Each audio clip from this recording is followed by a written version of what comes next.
안녕하세요. 원용석입니다. 오늘도 원용석의 진실정치 시청해 주셔서 감사합니다.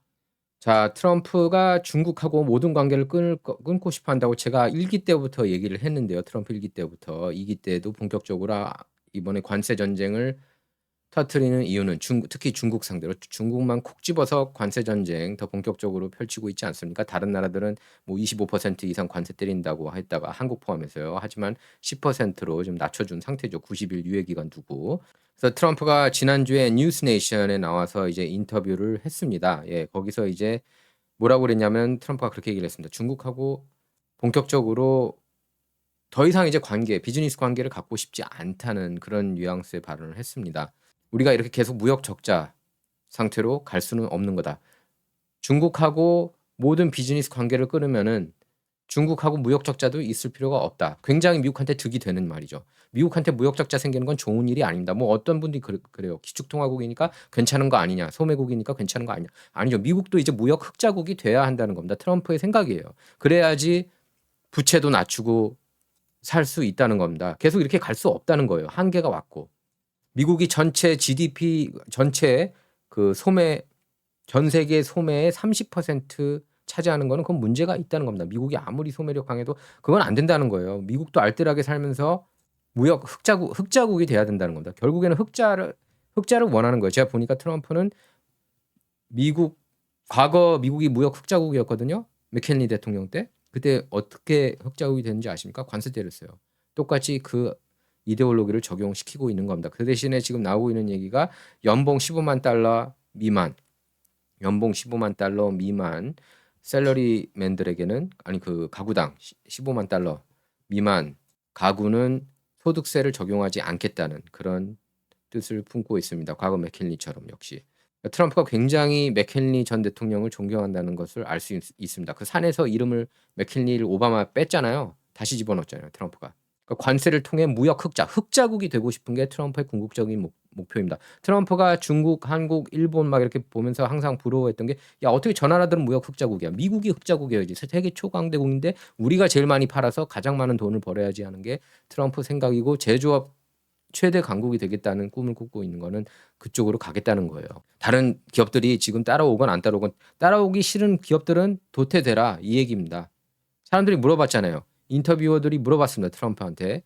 만약에 관세가 적용되면 가격이 비싸지는데 그거 안 사면 어떻게 할 거냐 물어봤어요. 근데 메인스트림 미디어가 또 이건 보도 안 합니다. 트럼프가 뭐라 했는지 아십니까? 근데 알 바 아니야.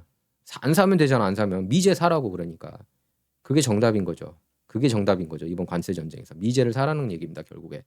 지금 포드 같은 경우에는 거의 그 자동차의 80%를 미국에서 만들고 있다고 그래요. 그 포드 CEO가 얼마 전에 팍스 비즈니스에 나와서 그렇게 말했습니다. 그래서 지금 그 보수 진영에서는 마가 진영에서는 포드 사자 운동이 일어나고 있어요.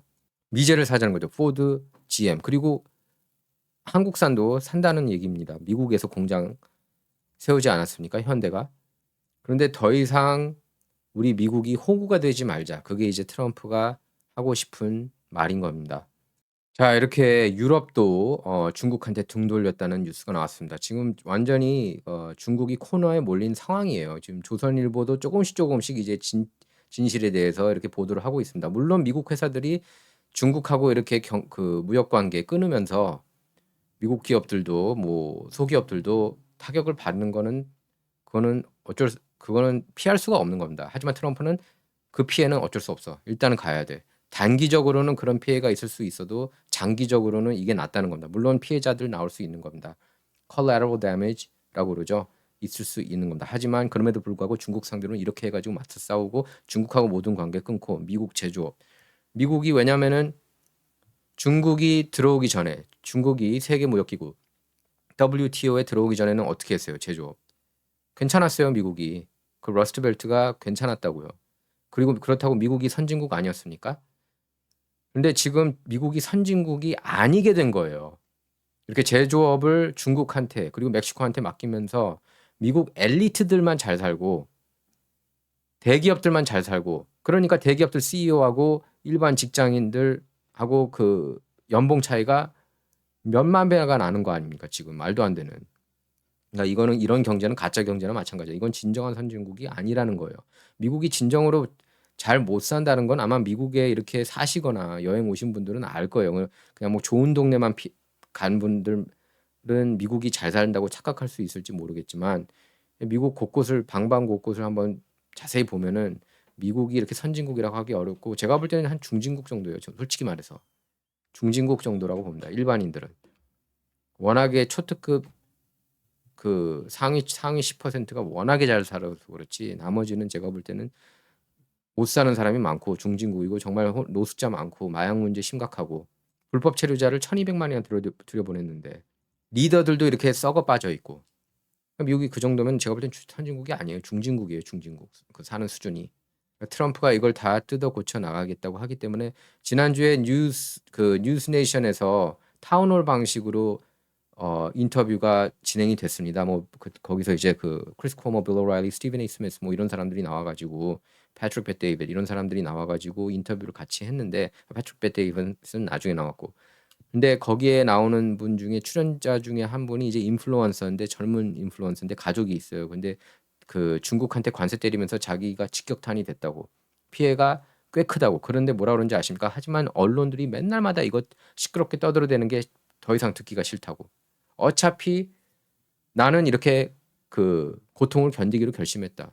리더가 그렇게 그 길로 가자고 하기 때문에 그 리더를 따라야 된다. 저는 그 말에 100% 동의해요. 고통이 있을 수는 있는 거죠. 하지만 중국 중독을 끊어야 된다는 겁니다. 중국 중독을. 자, 여기 보시면은 유럽도 등 돌렸고 반덤핑에 반보조금 얹어서 66% 관세 부과. 이렇게 써있죠. 불법 보조금으로 20% 싼 가격에 시장 확대. 그래서 지금 유럽도 유럽 행정부 격인 EU 집행위원회도 지난 4월 28일 중국산 고소 작업 장비에 대해 최고 66.7% 상계 관세를 부과한다고 전격 발표하면서 안티 중국으로 돌아선 거예요. 무역에 있어서. 작년 10월 중국산 전기차에 대해 최고 45.3% 상계 관세를 부과하기로 한 지 6개월 만에 다시 관세 폭탄을 꺼내든 겁니다. 그러니까 유럽이 중국한테 반기를 든 거예요. 그래서 미국 말이 맞다. 이렇게 드디어 생각이 바뀐 겁니다. 트럼프 취임 이후 미국 관세 폭탄에 맞서기 위해 세계 2위에서 3위 경제권인 EU하고 중국은 그동안 공동전선을 모색해 왔었습니다. 그래서 리창 총리는 지난 4월 8일 우르줄라 폰데어 라이엔 EU 집행위원장과 전화회담을 갖고 미국 관세 폭탄에 대한 공동 대응 의지를 밝혔었습니다. 그래서 EU하고 중국이 손잡는구나. 근데 그렇게 얘기했죠. 저는 유럽 연합이 중국한테서 많이 안 살 텐데 많이 안 사거든요. 미국만큼 메이드 인 차이나 천지가 없었습니다. 근데 이제 가면 갈수록 조금씩 줄어들고 있다는 생각은 들었어요. 트럼프 일기 때부터 베트남, 메이드 인 베트남 뭐 이렇게 필리핀 뭐 이런 인도 뭐 이런 식으로 조금씩 바뀌고 있다는 것은 트럼프 일기 때부터 느껴졌고요. 어쨌든 중국하고 유럽연합은 7월에 EU 중국 정상회담을 갖는데도 합의했었습니다. 하지만 그로부터 한 달이 못 돼서 EU가 중국산 제품에 대한 고율 관세 조치를 내놓으면서 공동전설에 균열이 생길 조짐입니다. 그래서 EU는 미국 관세 폭탄으로 수출길이 막힌 중국산 제품이 유럽으로 쏟아져 들어오는 걸 막는 조치까지 준비 중이라고 합니다. 미국한테 팔릴 거 우리한테 판다고? 웃기지 마. 이런 거예요. 이런 거. 지금 그러니까 트럼프는 리더예요. 미국 리더가 아니라 세계 리더입니다. 딱 보이세요. 관세 아무도 얘기 안 했어요. 정치인들 중에서. 무역 아무도 얘기 안 했습니다. 나프타 나쁘다 아무도 별로 얘기 안 했어요. TPP 나쁘다 트럼프가 얘기하니까 다들 이렇게 동참한 겁니다. 아무도 얘기 안 했어요. 트럼프하고 그리고 민주당에서 버니 샌더스가 얘기하긴 했지만 버니 샌더스 어차피 대통령 될 사람이 아니었고 그 슈퍼데이원 시스템상 그래서 민주당은 부패한 당이라고 하는 거예요. 제가. 그러니까 국경 강화하자. 누가 얘기했어요? 트럼프 말고 얘기한 사람 없었어요. 그러니까 트럼프를 보면은 다 뭐 캐릭터 저기 정치 철학이 없다니 트럼프만큼 분명한 정치 철학 있는 사람이 없습니다. 특히 뭐 빌 오라일리 이런 사람들 트럼프랑 오랫동안 만나면서도 그런 헛소리를 해요. 빌 오라일리 보면은 이해가 안 가는데 어떻게 보면 트럼프만큼 분명한 정치 이데올로기 갖고 있는 사람이 없습니다. 그런데 이제 뭐 일반적인 컨서베티즘하고 다르죠. 그리고 리버럴리즘하고도 다르고 트럼프는 민주당하고 공화당을 넘나들었고 사실상 지금 공화당을 트럼프 당으로 만든 거예요. 이런 무역 전쟁 터뜨리는 건 원래는 공화당보다는 민주당 성향이 빈익빈익이라고 할 수가 있겠습니다. 그러니까 이거는 리버럴리즘이에요. 어떻게 보면은 공화당은 어떻게 보면은 부익부 빈익빈 기존 부익부 빈익빈이 오는 건 그건 뭐 어쩔 수 없지. 약간 그런 자세였고요. 공화당이. 트럼프는 그게 아니었습니다. 트럼프는 어떻게 보면 굉장히 마음이 따뜻한 사람인 거죠. 중산층을 그런 억만자정 중에 중산층, 택시 기사들 이렇게 그 요식업계에 몸담는 사람들, 그러니까 우리가 흔히 매일마다 볼 수 있는 그런 분들을 유독 생각해 준 사람이에요, 트럼프가. 주류 언론이 언제 생각해 준 적 있습니까? 없어요. 근데 많은 사람이 이제 인터넷 시대가 되면서 특히 트위터가 막 깨우는데 그 엄청난 영향을 미친 건 부인할 수 없는 사실입니다. 1기 때 말하는 거예요. 그때 트위터 어떤 정보든 원하는 정보, 찾고 싶은 정보 다 찾을 수 있었습니다. 제재하기 전에. 잭 돌시가 터치 별로 안 했어요. 그리고 유튜브, 이제 럼블 시대 가면서 더 많은 사람이 이제 깨어나게 된 거죠. 럼블은 제가 볼 때 넘버 원이에요. 여전히. 그 표현의 자유에 있어서. 그래서 저도 이제 계속 럼블을 하고 있는 건데 요새는 많이 안 올렸는데 올릴 때마다 여러분께 전하도록 하겠습니다. 그리고 제 채널 안 보이시는 분들은 oneoped.com, wonoped.com 들어가시면 제 영상, 제 유튜브 영상 바로바로 보실 수가 있습니다. 지금 이제 유럽도 따라가는 꼴입니다. 트럼프가 하는 말이 맞다고 이제 인정을 하는 거예요. 트럼프가 세우는 모든 정책들은 누구한테 영향을 받아서 하는 게 없습니다. 트럼프만의 생각이에요. 그러니까 이제 트럼프에서 마가 운동 일어난 거고 그렇기 때문에 마가를 적극적으로 지지를 해야 된다는 거예요. 지금. 중국은 시진핑 주석이 직접 동남아를 순방하면서 관세 폭탄에 맞서기 위해 반미 연대를 호소했지만 되는 데마다 다 지금 퇴짜 맞고 있습니다. 파나마에서도 퇴짜 맞고 1대1로 이제 안 가겠다고 그러죠. 파나마가. 그전에는 파나마에 있는 이런 플래카드들이 다 중국어로 돼 있었대요. 70%가. 지금은 다 영어로 많이 바뀌었고. 보이시죠? 지금 트럼프 위주로 전 세계가 돌아가고 있는 거 여러분 보이십니까? 지금 베트남에서도 우린 미국 쪽인데 이렇게 하고 지금 유럽연합도 그렇게 가고 있는 거예요. 예, 유럽연합도. 그래서 중국 의지대로 지금 흘러가고 있지 않습니다. 한국의 주류 언론들은 떠들어대고 있지만 대다수가 지금 조선일보가 웬일로 제대로 된 뉴스 하나 내보냈어요. 그래서 동남아가 시진핑 호소를 외면한 데 이어서 EU까지 등을 돌리면서 중국이 고립무원 지경에 빠져드는 형국이라는 겁니다. 처음부터 중국이 이길 수가 없었고 미국이 이기는 판이었어요. 어차피 트럼프가 대통령인데 어차피 4년간 가잖아요. 최소한. 그죠? 그럼 무역은 중간 선거에서 민주당한테 져도 외교는 대통령 권한입니다. 그래서 이대로 쭉 간다는 거예요. 근데 4년 안에는 이거 된다고 계산을 하는 겁니다. 물론 그중에 피해 보는 사람들도 있겠죠. 그 소자영업자들은. 하지만 그 피해를 보더라도 이렇게 갈 수밖에 없다는 겁니다. 그 사람들이 그 소기업자들이 스몰 비즈니스 하시는 분들이 알아서 이걸 잘 피해가서 스스로 커야 된다는 거예요. 사실은. 트럼프가 지금 얘기하는 건데 야, 나 지금 정책 이렇게 가거든.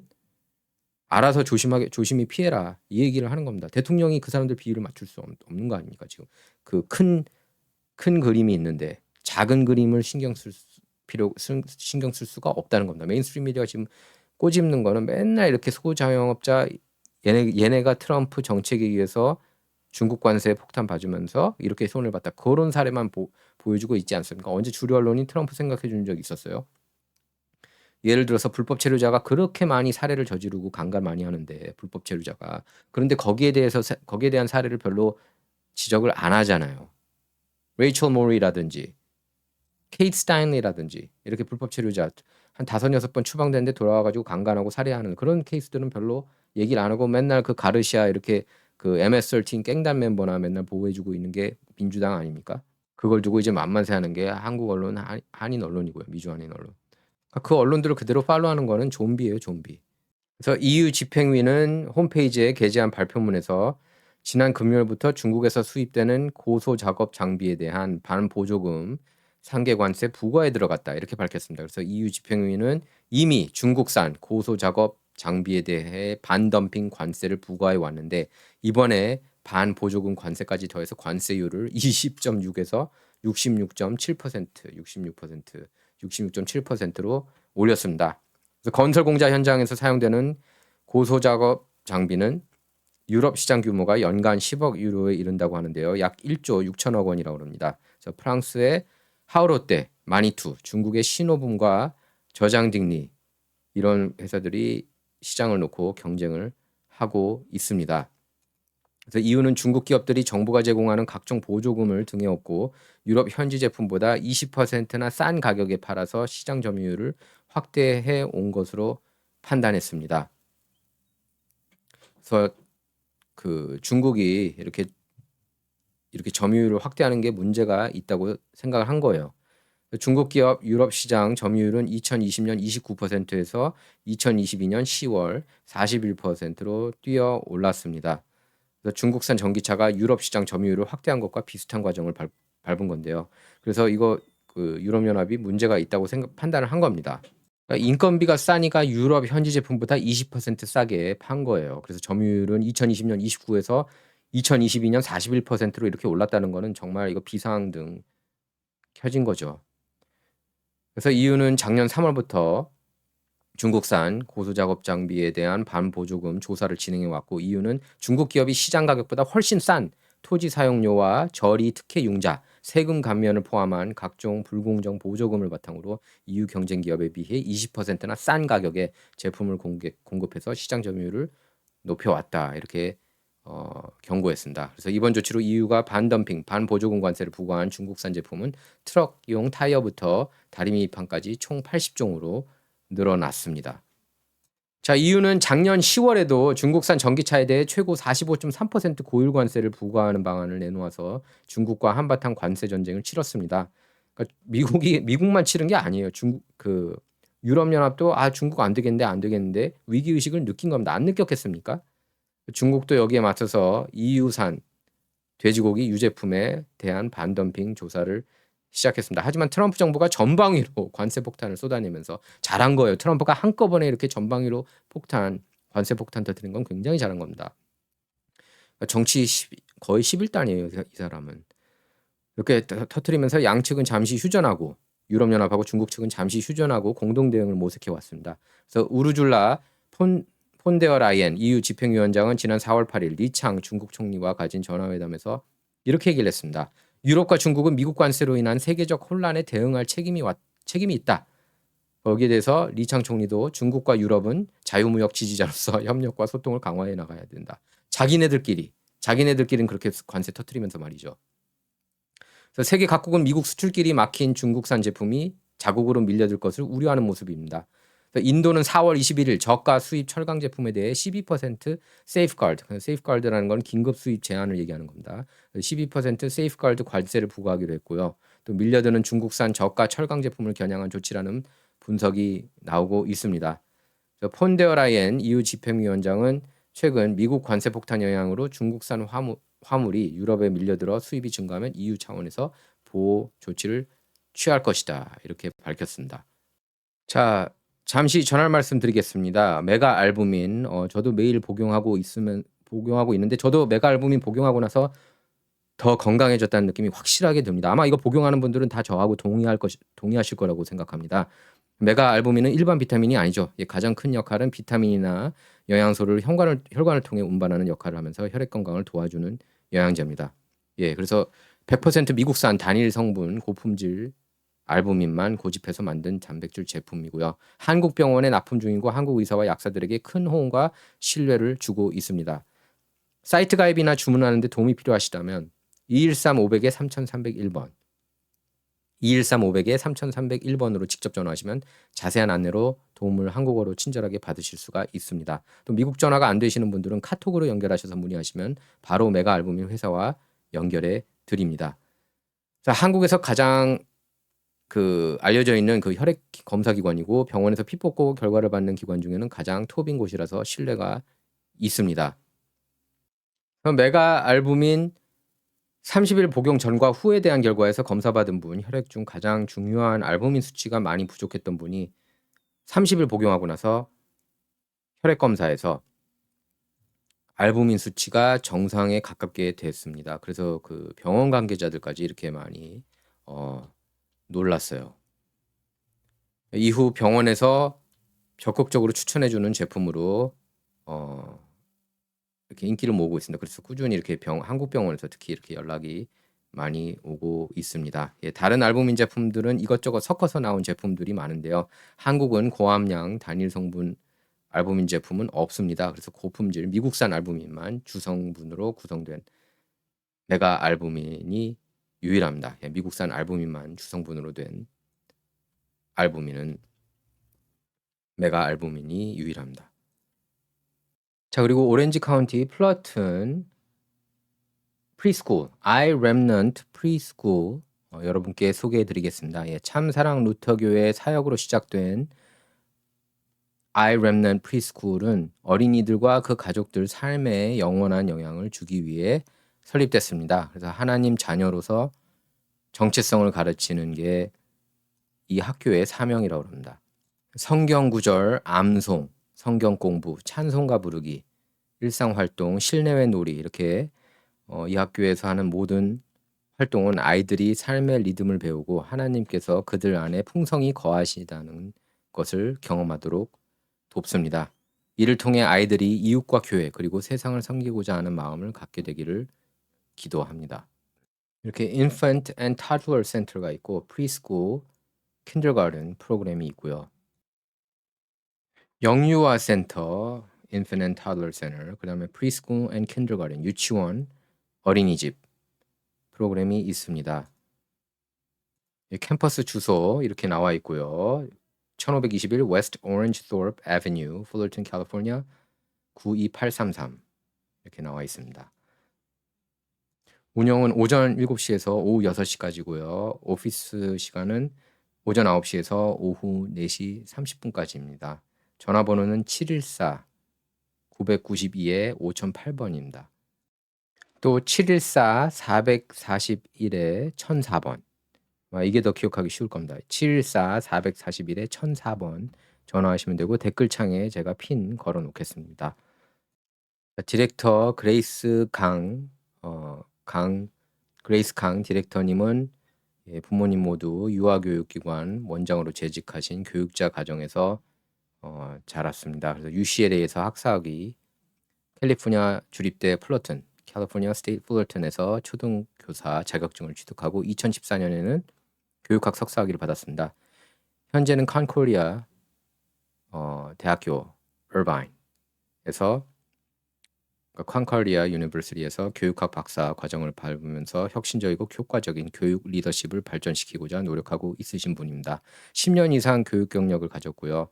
용산 국제학교, 차드윅 국제학교, 의정부 국제기독학교 이런 해외 여러 국제학교에서 교사로 재직하면서 풍부한 경험을 쌓아 오셨습니다.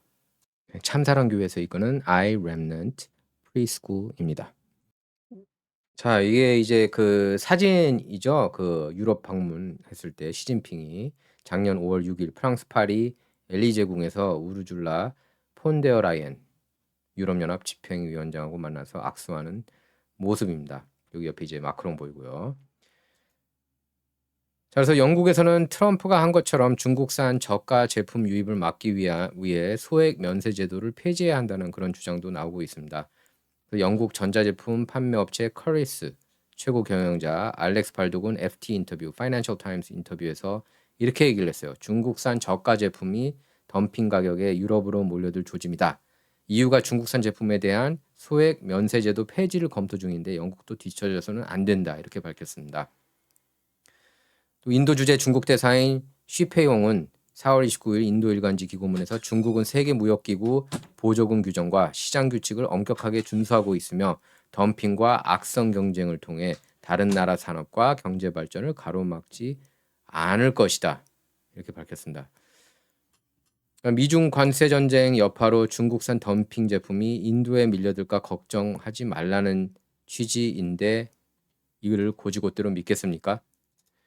LCD, 그러니까 액정 표시 장치, 이 제조업체인 중국 BOE는 지난 2010년부터 받은 수십억 달러 규모 정부 보조금을 바탕으로 저가 제품을 쏟아내서 세계 1위로 올라선 기업입니다.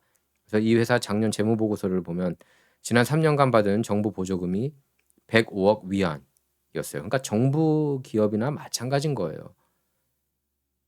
같은 기간 올린 순이익 154억 위안 68% 해당하는 금액입니다.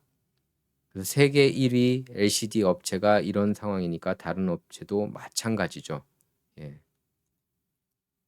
자, 이제 트럼프가 오늘 5월 4일이잖아요. 5월 4일이 May the 4th죠. 그래서 May the 4th be with you가 스타워즈 슬로건인데 참 조지 루카스가 천재예요. 제가 가장 좋아하는 건 그 영화 제작자 겸 프로듀서 저희 감독인데 굉장히 이런 슬로건들을 잘 만들었어요. May the force be with you라는 표현 잘 아실 겁니다. 스타워즈에서 나오는 얘기인데 오늘이 5월 4일이잖아요. 그래서 5월 4일을 빗대서 이제 May the 4th 오늘은 스타워즈 보는 날이라는 거 여러분께서 잘 아실 겁니다. 아마 디즈니 플러스 보시는 분들은 아실 거예요. 그 오늘 스타워즈 그 영화 드라마로 이렇게 쫙 도배가 됐던데 백악관에서 이렇게 백악관 X 계정에 이렇게 트럼프가 빨간색 라이트세이버 들고 이렇게 몸짱 모습으로 나타났는데요.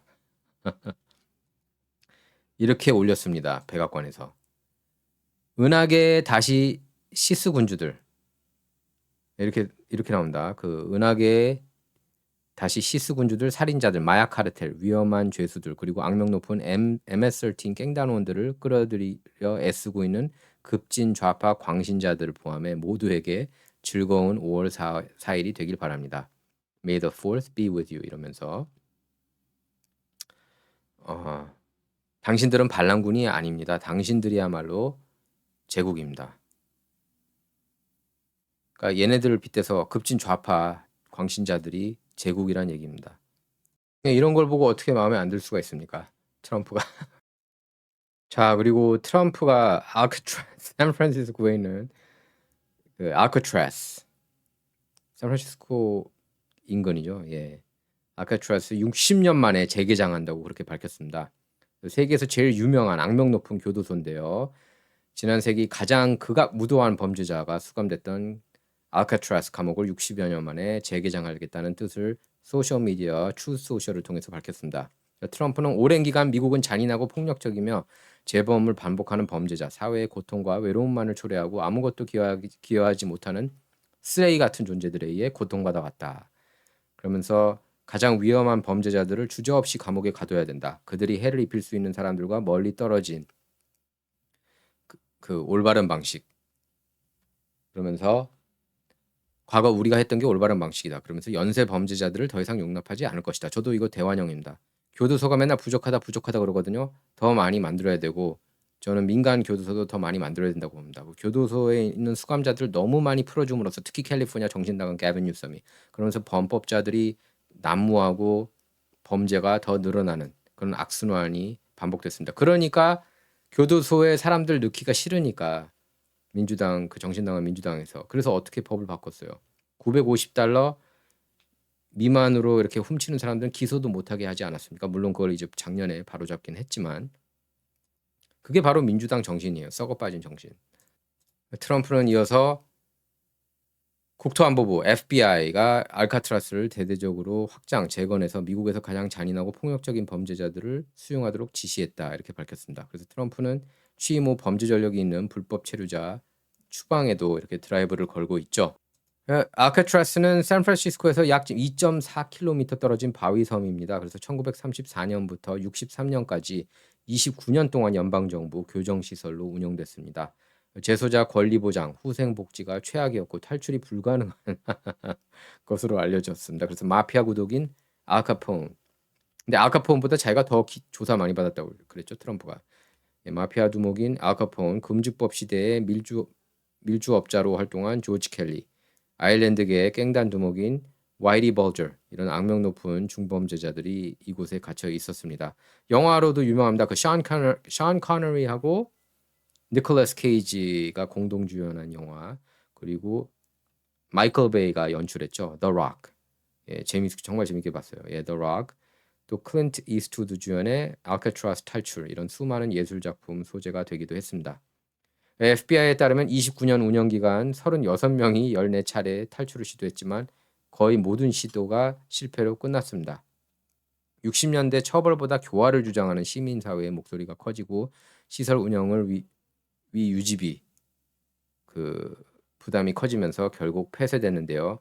현재는 피어 33 선착장에서 크루즈를 타면 15분 만에 닿는 샌프란시스코 관광 명소로 국립공원관리청에서 관할하고 있습니다. 하지만 이제 이게 다시 교도소가 되는 거죠. 트럼프는 이렇게 밝혔어요. 알카트라스 재개장은 법과 질서, 정의의 상징이 될 것이다. 우리는 미국을 다시 위대하게 만들 거다. 그렇게 밝혔습니다. 메인스트림 미디어는 또 비판하고 나섰어요. 예. 그냥 메인스트림 미디어는 그냥 범죄가 많은 걸 원하는 것 같아요. AP나 뉴욕타임스나 와퍼나 CNN이나 트럼프가 하는 걸 족족 다 반대합니다. 족족. 이 정도면은 거의 민주당 프로파간다 머신이라고 해도 과언이 아니죠. 뭐 트럼프 잘했다라는 걸 인정한 걸 못 봤어요. 오바마 때는 맨날 칭찬하더니 예, 어린 시절 동성애 좋아했고, 뭐 평생 동성애 하고 싶어했고 그런 사람이고 지금 그 마누라인지 뭔지 뭐 미셸 오바마도 정신 나간 얘기하고 있고 팟캐스터로서 뭐 빅마이크라는 별명이 괜히 나왔겠습니까? 빅마이크. 버락 오바마가 마이클이라고 얘기하니까 빅마이크라는 말이 나오는 거 아니에요. 그런 사람을 만만세하면서 트럼프 같이 이렇게 훌륭하게 자기 임무를 대통령 임무를 잘 수행하는 사람한테는 맨날 비판하고 참 요지경입니다. 요지경 그거 자체가. 그러니까 사람들이 언론을 안 믿죠.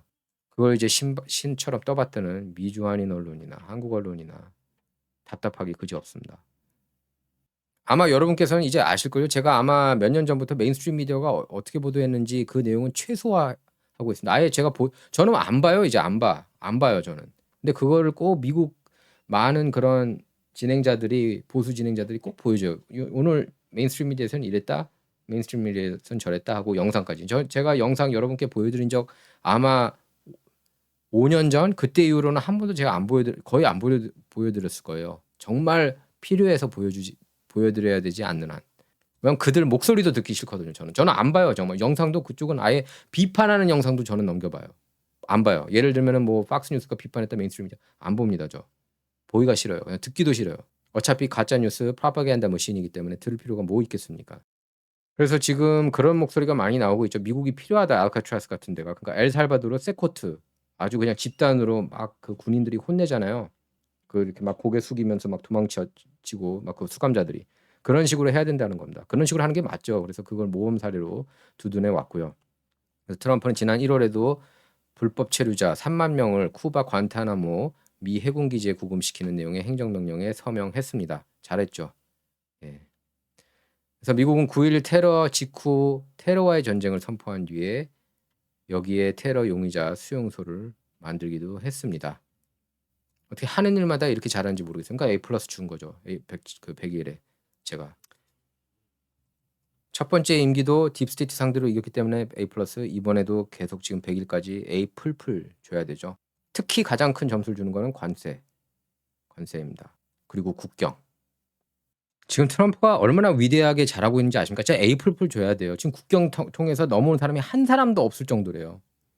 1200만이나 들어왔는데 바이든 때. 그 오바마는 500만 명을 300에서 500만 명 추방시켰는데 거기에 대해서 비판하는 거 본 적이 있습니까? 메인스트림 미디어가. 비판한 적이 없는 거 여러분께서 너무나 잘 알고 계실 겁니다. 미주한인 언론들이 아니면 한국 언론들이 다 그렇게 보도했기 때문에. 그러니까 트럼프가 오늘 MBC 뉴스하고 인터뷰에서도 그렇게 얘기했잖아요. 어떻게 너는 꼭 인터뷰를 그 극소수가 비판하는 거, 관세 정책이나 뭐 예를 들어서 소수가 비판하는 것만 그렇게 강조하냐. 찬성하고 지지하는 쪽은 왜 얘기 안 하냐. 이렇게 트럼프가 얘기를 한 겁니다. 관세도 대부분 찬성해요. 저처럼 적극적으로 찬성합니다. 그 반대하는 사람 저는 못 봤어요. 제 주변에서. 거의 없어요. 물론 소자영업자들이 그러니까 영세업자들 불편이 있긴 하지만 대다수가 찬성합니다. 지금 라스무선도 여론조사에서 50% 나오지 않았습니까? 찬성한다는 거예요. 여론조사 지난주에 메인스트림 미디어 통해서 발표된 건 다 가짜라는 거 여러분께서 아실 겁니다. 제가 지난번에 올렸기 때문에 그 영상에서 제가 설명을 했죠. 다 조작했다고. 샘플링을 민주당원을 한 50-60%로 넣으면 트럼프가 아무리 잘해봤자 30% 40%밖에 안 나오는 거예요.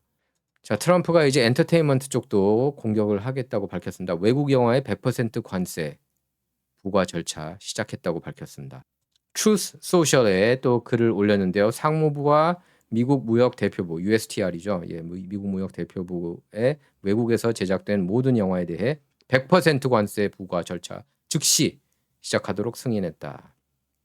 미국 영화 산업은 매우 빠르게 죽어가고 있다. 이렇게 얘기를 했습니다.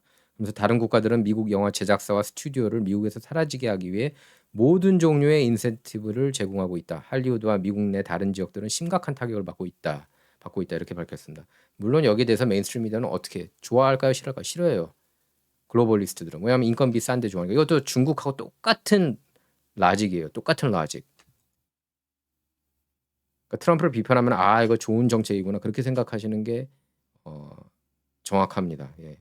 지금 보면은 모든 정황을 미뤄보면 이전에 품목별 관세를 부과할 때 이유로 들었던 것처럼 미국 영화 산업 쇠퇴 역시 국가 안보 위협이라고 지적했습니다. 트럼프는 그러면서 이 인센티브는 다른 국가들 조직적인 노력이며 국가 안보에 대한 위협이 되고 있다.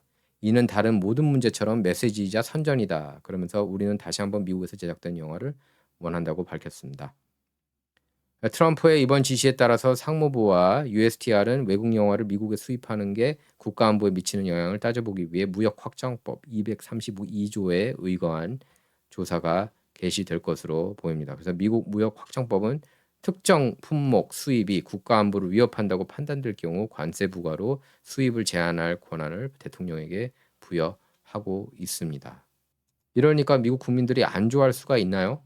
상식적으로 생각해 보세요.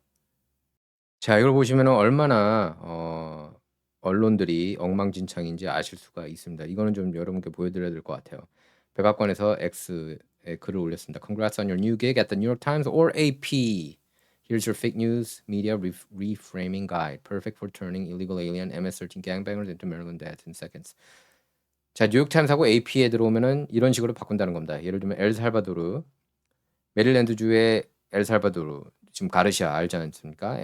MS-13 갱 멤버고 인신매매했는데 이런 사람을 뉴욕타임스는 뭐라고 부르냐? 메릴랜드 아빠. 이렇게 인간적으로 돌립니다. 이런 범법자들, 강간범들을, 예, 살인범들을 그런 식으로 돌려요. 이 인간들이. 언론이 아니에요. 뉴욕타임스를 신처럼 떠받들 이유가 하나도 없어요. 이건 제가 미주 한인 언론 그리고 한국 언론인들한테 그 얘기를 하는 겁니다. 자, illegal alien who allegedly raped the corpse of a dead man. 뉴욕 지하철역에서 시체를 이렇게 그 강간하는 불체자가 있었어요. 정신나간 불체자. 그런 사람은 브루클린 남성이라고 표현합니다. 뉴욕 타임스가 아니면 AP가 둘 다 똑같은 놈들이죠. 레이크 앤 라일리. 그러니까 쓰레기 잡지, 삼류 잡지. 레이크 앤 라일리를 강간한 불체자. 조지아주 여성이지 않았습니까? 조깅하다가 여러분께서 제 방송 보시는 분들은 알죠. 하지만 주류 언론에 세뇌당한 사람들은 모르는 거죠. 그래서 제 방송을 많이 좀 공유 좀 해주셨으면 합니다. 제가 어차피 수익 금지 당한 상황이기 때문에 여러분께서 공유를 많이 해주시지 않으면은 조회가 많이 오르질 않아요. 자, 조지아 남성이라고 그렇게 얘기를 해요. 이놈들이 조지아 남성이라고. 그래서 국토안보부가 X에 이렇게 화답을 해줬어요. Police arrest 그 브루클린에서 그 지하철역에서 시체를 강간한 정신 나간 사람을 괴물이라고 표현했습니다. 그리고 남성이 아니라 불체자, illegal alien. 에일리언이란 말도 쓰지 못하겠잖아요. 한때 주류 언론하고 좌파가. 그 얼씨구나 미주 한인 언론하고 한국 언론은 좋아가지고 막 그대로 받아쓰고. 그러니까 얘네들은 보면은 범죄자를 영웅으로 추켜 세웁니다. 조지 플로이드 같은 정신 나간 그런 사람을 영웅으로 추켜 세우고 이 사람도 마찬가지고. 가르시아, 킬마르 아브레고 가르시아. 근데 이거는 이제 백악관에서 딱 밈을 하나 올렸어요. MS-13 메릴랜드 아빠가 아니다. 이런 거는 라이크를 딱 해줘야죠.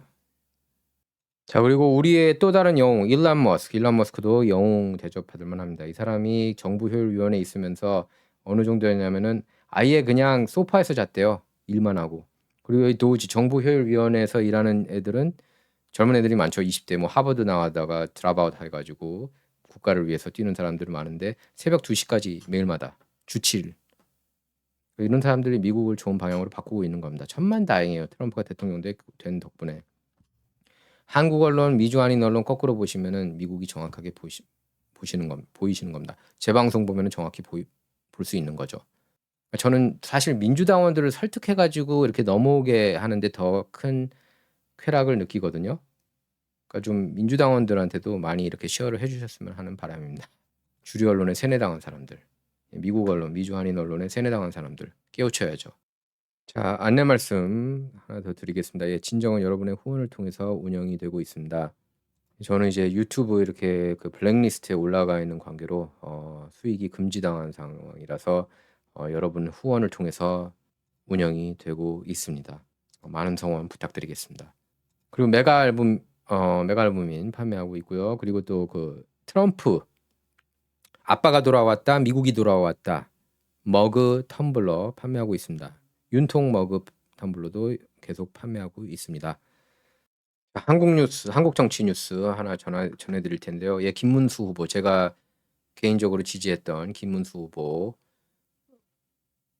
경선 승자가 됐죠, 국힘. 더민당은 계속해서 지금 횡포 부리고 있는데, 예, 김문수 대선 후보는 더불어민주당에서 조이대 대법원장을 탄핵해야 한다는 주장이 제기된 것에 대해서 이렇게 비판했습니다. 너네들은 히틀러보다 더하고 김정은도 이런 일은 하지 않았다. 이렇게 비난했습니다. 이렇게 밝혔어요. 의회를 다 장악해서 대통령도 계속 탄핵하고 줄 탄핵을 31번 하고 그것도 모자라서 또 대법원장까지 탄핵한다는 거는 뭐 하는 건가? 국민 여러분, 이런 것을 용납할 수 있느냐? 이렇게 비난했습니다. 그러니까 윤통이 계엄령 작년에 잘한 겁니다. 전 지금 봐도 잘한 거라고 봐요. 그러면서 이 민주적이고 위대한 나라를 히틀러, 김정은, 스탈린, 시진핑 나라보다 더 못한 나라로 끌어내리려고 한다. 반드시 응징하겠다. 이렇게 강조했습니다. 그래서 김문수 후보는 민주당 이재명 후보가 전날 자신에 대해 헌정 질서 회복과 완전히 반대로 간다고 비판한 것에 대해서도 이렇게 밝혔어요. 도저히 입에 담을 수 없는 사람이 나에게 그런 말 하는 건 한마디로 적반하장, 후안무치다. 민주당의 전매 특허가 적반하장 아니겠습니까? 미국이나 한국이나. 그러면서 나는 이 나라 헌법이 무엇인지, 헌법이 어떻게 하는 것인지, 가장 올바른 길인지 그 삶을 올바르게 살기 위해 노력해온 사람이다. 이렇게 반박했습니다. 자, 여러분, 그리고 전할 말씀 더 드리겠는데요. 6.25 제가 좀 뜻깊고 의미 깊은 거는 적극적으로 홍보하려고 그럽니다. 그래서 사진으로 보는 6.25 한국전쟁 자유와 생명의 기록 손에 들고 다니는 6.25 박물관인데 저도 이렇게 책이 있는데요. 이 책 여러분께서 꼭 보셨으면 합니다. 정말 한 페이지 한 페이지 너무 이렇게 뜻깊은 장면들이 많이 있습니다. 6.25 그 한국전쟁 관련해서요.